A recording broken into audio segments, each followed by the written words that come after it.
इस वक्त हमारे साथ कुछ खास मेहमान जुड़े हुए हैं, मैं उनसे आपको रूबरू करवा दूं। फिरोज बख्त अहमद साहब हमारे साथ मौजूद हैं, पूर्व चांसलर हैं मौलाना आजाद नेशनल उर्दू यूनिवर्सिटी हैदराबाद के। सर, आपका स्वागत है बीपी न्यूज में, फिरोज बख्त साहब। इसके अलावा हमारे साथ जयंत जिज्ञासु मौजूद हैं, प्रवक्ता हैं आरजेडी के। शिवम त्यागी भारतीय जनता पार्टी के नेता प्रवक्ता। विक्रम सिंह जी मौजूद हैं, पूर्व डीजीपी उत्तर प्रदेश। और विजय सिन्हा साहब भी हमारे साथ जुड़ेंगे, बिहार के उप मुख्यमंत्री हैं। इसके अलावा अतुल लोंढे पाटिल प्रवक्ता कांग्रेस के हमारे साथ मौजूद हैं।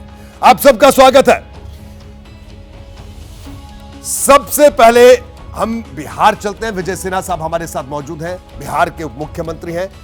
देखिए, विजय सिन्हा साहब से हमारा सीधा सवाल है, मैं आपको यह भी बता दूं देश भर के दर्शकों को कि विजय सिन्हा साहब से हम इसलिए बात कर रहे हैं क्योंकि नीट की जो परीक्षा है, उस परीक्षा के जो पूरे के पूरी परीक्षा में गड़बड़ियों की जो बात सामने आई है, वो बात बिहार से सामने आई।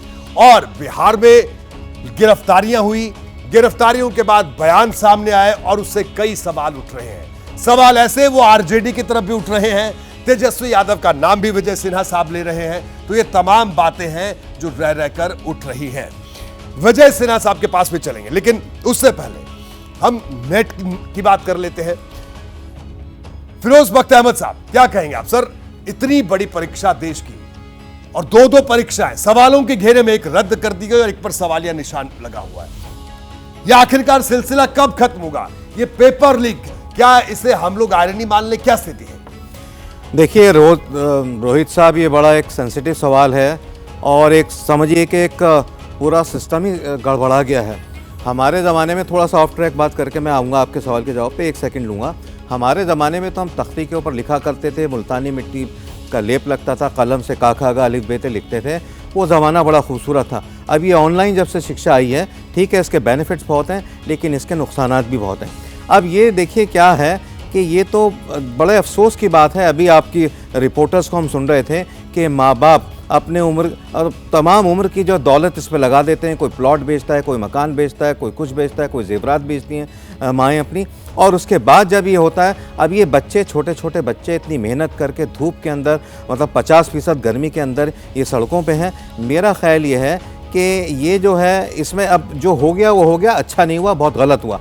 अब इसका ये ढूंढना चाहिए, इसका अब क्या इसका हासिल वसूल होना चाहिए, क्या इसमें करना चाहिए। इसका सॉल्यूशन ये होना चाहिए कि जितने भी ऑफिसर्स इसमें हैं आपके, जो भी सिस्टम करता है, ये नेट को जो देखता है, जो नीट को देखता है, जितने ऑफिसर्स हैं उनका तबादला किया जाए। क्योंकि अगर दोबारा भी हो गई इस परीक्षा तो वही होने की एक संभावना है। तो इसको सबको हटाया जाए, कहीं और इनका तबादला किया जाए। ईमानदार, जैसे देखिए मसला क्या है, खुद प्रधानमंत्री तो बेतहाशा ईमानदार आदमी हैं, लेकिन इनकी पीठ के ऊपर चढ़ के जो लोग पार्लियामेंट में चले गए, सारी समस्या वहां से आती है। जी, सारी समस्या नहीं होने वाला। जी बिल्कुल।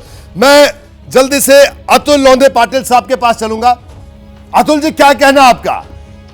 पेपर लीक, एक के बाद एक पेपर लीक की श्रृंखला है। मैं सिर्फ विडंबना क्या सर, हम नीट और ये नेट की बात नहीं कर रहे हैं। सवाल उस सरकार से, सवाल उन तमाम लोगों से भी है जो लोग, आप खुद छात्र राजनीति में रहे हैं, यहां पर भारतीय जनता पार्टी के प्रवक्ता, इनसे भी हम बात करेंगे।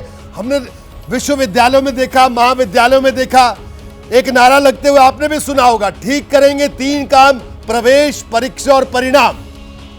विद्यार्थी परिषद के नेता मैंने कई बार ये नारा लगाते सुने विश्वविद्यालय कैंपसेस में। लेकिन आज स्थिति क्या है? वो लोग जो छात्र नेता से मंत्री बन गए, मध्य प्रदेश में शिक्षा मंत्री बन गए, चाहे दूसरी प्रदेशों में शिक्षा मंत्री बन गए, या देश की बात कर ले, और आज की क्या स्थिति है? नहीं, देखिए, मैं खुद भी कॉम्पिटिटिव एग्जाम से आया हूँ, मैंने भी सिविल सर्विसेज का एग्जाम पास किया है। लेकिन ये देखिए, आपके आज प्रधानमंत्री नालंदा विश्वविद्यालय के सामने फोटो ऑप कर दुनिया को ये बताना चाहते थे कि हम शिक्षा के केंद्र थे। लेकिन जब ये व्यापम का घोटाला हुआ, तभी से ये सिलसिला शुरू होता है, उसके ऊपर स्ट्रिंजेंट एक्शन नहीं होता है। और ये जो प्रधानमंत्री को क्लीन चिट दी जा रही है, ये बेवफाई है जनता के साथ। क्योंकि आज तक मैंने देखा नहीं है किसी ने इस्तीफा दिया है, किसी मंत्री ने, किसी ने जिम्मेवारी ली है, किसी के ऊपर कार्रवाई हुई है। बल्कि ये हमने जरूर देखा है कि देश को लूट के भागने वाले सिलसिले में एक आज विनीत आर्या नाम का व्यक्ति जो है वो भी अमेरिका चला गया है। ये एक सिलसिला हमने देखा है। आपने देखिए कि गलतियां होती है और लोगों ने गलत किया है। हमारे जमाने में केवल बेटी के एक मुख्यमंत्री ने 1981-82 में अपने बेटी के 2 मार्क बढ़ाए थे, मेडिकल में, जी। इस्तीफा देना पड़ा था। छोटे छोटे आरोप लगने पर भी इस्तीफे देने पड़े थे। इसलिए व्यवस्था पे जो एक शिकंजा होता है वो शिकंजा छूट चुका है, क्योंकि अपने लोग हैं क्या, एक ही जगह से होते हैं, सब जगह एनडीए की गवर्नमेंट है। महाराष्ट्र में एमएससीबी के एग्जाम कैंसिल हुई है, महाराष्ट्र स्टेट इलेक्ट्रिसिटी बोर्ड की। पटवारी का पेपर का हमने देखा है, ये एक सेंटर से 7-7 लोग, 67 लोग जिस तरह से मेरिट 720 मार्क्स ले रहे, जो कभी नहीं हुआ है।